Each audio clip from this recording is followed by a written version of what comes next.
Hello everyone, আসসালামু আলাইকুম। Welcome to Smriti's another new video. তো আজকে কোনো রান্নার ভিডিও নিয়ে আসিনি আমি।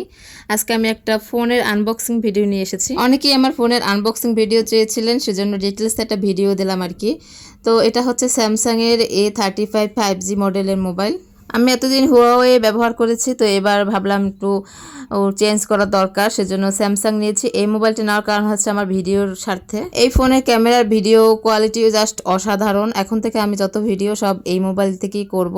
আমার ভিডিওর কোয়ালিটি ভালো করার জন্য এবং ভালো ভালো কন্টেন্ট তৈরি করার জন্য আমার একটা ভালো ক্যামেরার ফোন দরকার ছিল, সেজন্য আমি আমার মিডল বাজেটের ভিতরে এই ফোনটাই আমি প্রিফার করেছি এবং ফোনটার জাস্ট লুকটা অনেক অসাধারণ লেগেছে আমার কাছে, সেজন্য আমি এটাই পছন্দ করেছি। তো এই ফোনটা বাহরাইন থেকে নিয়ে আসছে আমার হাজব্যান্ড, এরা আমাকে গিফট করেছে। তো এই ফোনটার প্রাইস পড়েছে প্রায় 47,000 টাকার মতো।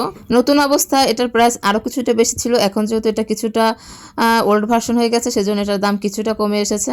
যাই হোক, আমার ফোনটা কেমন হলো সেটা কিন্তু আপনারা অবশ্যই জানাবেন। তো ফোনের আনবক্সিং ভিডিও তো হলো, এখন আপনাদের সাথে একটা পুডিংয়ের রেসিপি শেয়ার করি। তো ফোন খোলার খুশিতে আমি একটা পুডিং বানিয়েছিলাম, তো সেই পুডিংয়ের রেসিপিটা আজকে শেয়ার করছি। দেখুন, দুধটা আমি একেবারে ঘন করে জাল দিয়ে নিয়েছি। পুডিংয়ের দুধটা আমি একটু ঘন করে জাল দিতেই পছন্দ করি, তাহলে পুডিংটা খুব ঘন হয়। সাথে তো কনডেন্স মিল্ক দিয়েছিলাম আমি। এবার এখানে 4টা ডিম নিয়ে দিয়েছি।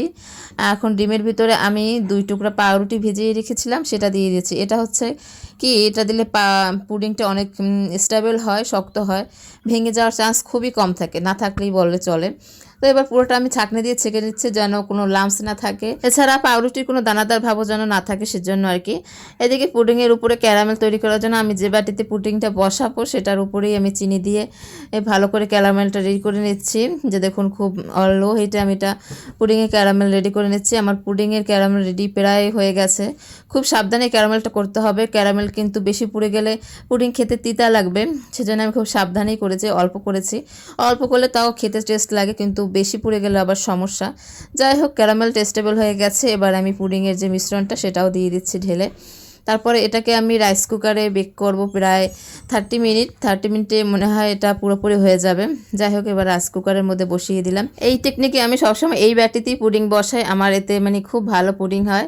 যাই হোক, 30 মিনিট পর তো পুডিং উঠিয়ে রেখেছিলাম, কিন্তু আমি পুডিংটা ঢালিনি। আমি পুডিংটা একদিন সেট হওয়ার জন্য রেখে দিয়েছিলাম নর্মাল ফ্রিজে। এবার একদিন পরে ভিডিও এটা, তারপরে আমি এটা পুডিংটা 4-5 চাকু দিয়ে কেটে তারপরে পুডিংটা ঢেলে নিচ্ছি। এবং দেখুন, পুডিংটা কিন্তু অনেক সুন্দর জমেছে এবং খুব ভালো হয়েছে।